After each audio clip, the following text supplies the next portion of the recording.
Division, we're 1-0. Dallas is 0-2. Most important game of the year for us right now, this game. It's the next game.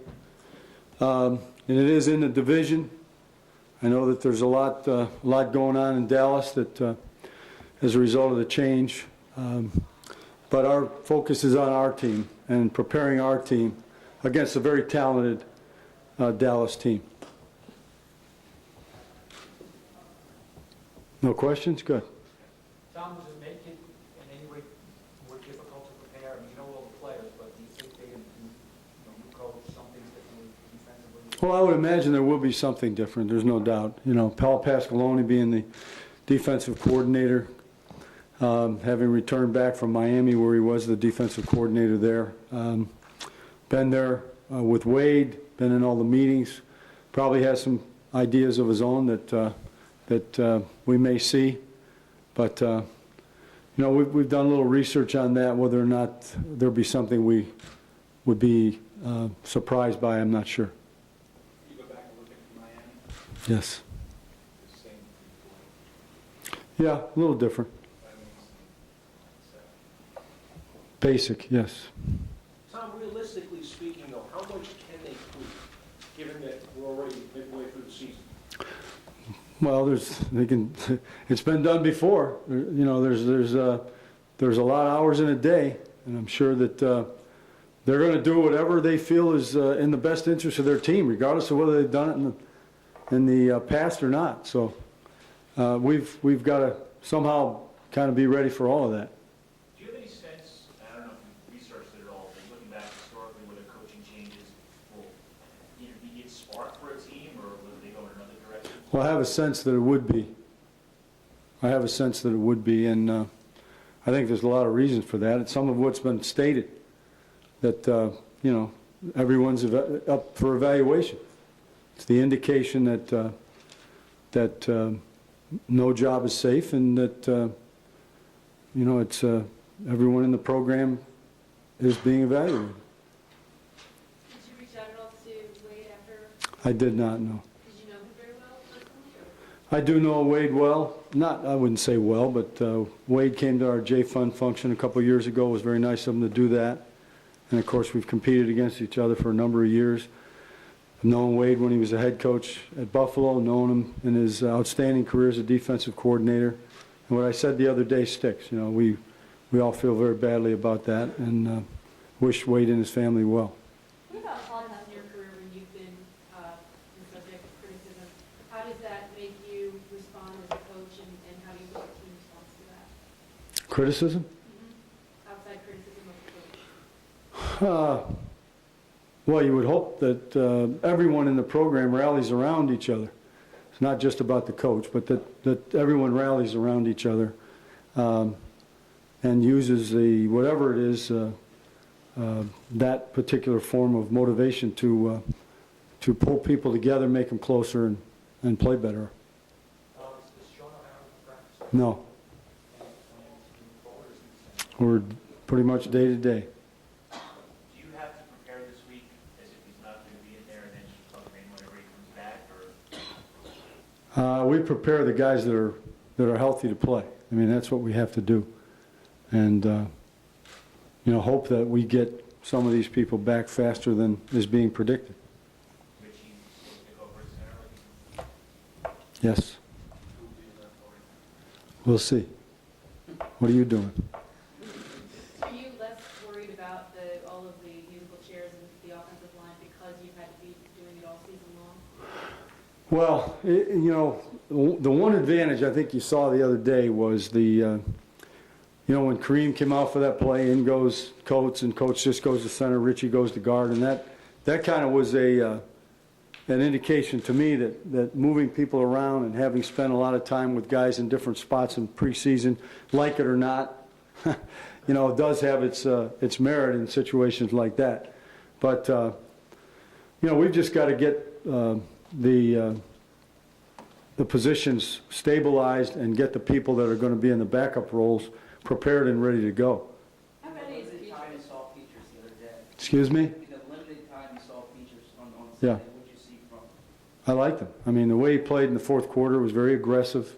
he pulled and did a nice job. He is physical. He enjoys playing.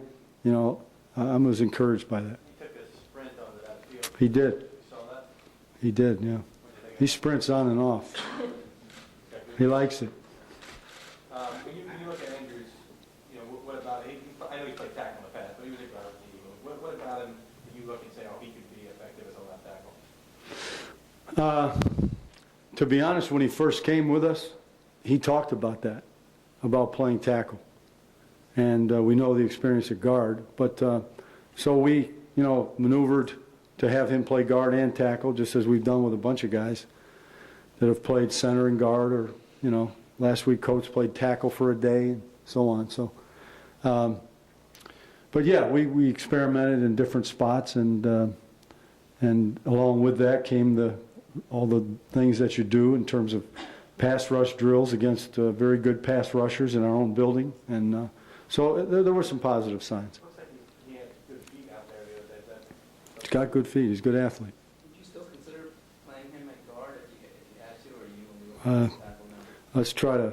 We like the flexibility. You would do whatever you had to do based on what the other personnel could do. A lot of it has to do with what you have around you, What about him or anybody else. What about Booth? He hasn't played in a year, so is he still a ways away, or have you seen enough in a week? He'll be, let's see, in about 15 minutes, it'll be time. It'll be Booth's time to go. Yeah, we've kidded him for a couple of days, but he's got to go. Tom, the first time we played Dallas, you informed us about how they're better than their record, and it's the Cowboys and the Giants. But after the last 3 games, they're going to be totally outplayed. Does it make a challenge to tell your players to Well, I'll tell you what we did this morning, there isn't any denying the turnovers. They're -7 in the 2 games that they've been away from us, directly correlating with 42 points. But if you look at the Jacksonville game now, that's a heck of a game. It's 14-3. They got the ball 3rd and 1 at the 1, 4th and 1 at the 1 with time running out in the first half. They scored there. It's 14-10. They had untimely turnovers in that game. They were in position. But that's kind of been the story. And they are extremely talented. There are a lot of playmakers. You go ahead and list their playmakers and try to rank them. There's a lot on either side of the ball, plus special teams. And they're playing hard. And so, again, what's more important? What the most important thing is, we recognize that. We recognize their ability. I don't pay any attention to the 1-7. We're looking at the divisional record, and we've got to get ourselves ready to go. Tom, aside from the coaching change, how much different is it to prepare for John Kitna and that offense as opposed to Romo?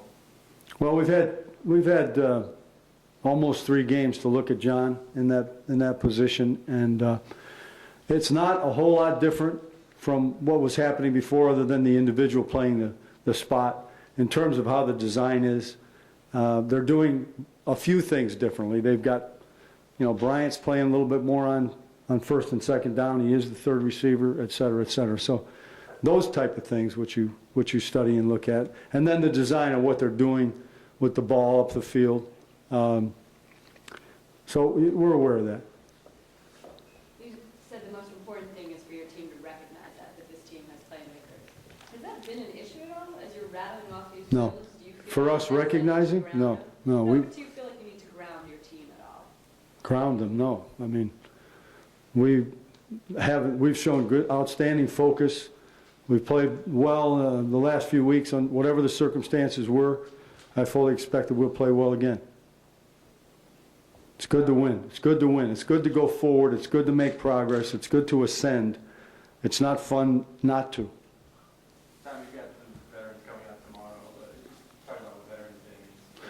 Veterans Day is a chance for us to honor our great warriors, those that have provided us with the opportunities that we have in this great country to live under the blanket of freedom. We can't do enough for these people. I was able during the bye week to attend the Wounded Warrior function over in the city, and you know, I mean, when General Odierno was there, Greg Gadsden, Colonel Gadsden was there. It was an incredible night. We had testimony from one wounded warrior about his particular story, and I mean, there isn't a dry eye in the place. So the more we can do to acknowledge what these men and women have done for all of us, the better for all of us. And to put them in a very high place and to recognize this day as a very important day, and in our country's history, if you will, just to say thank you for all that has been done for us. Okay?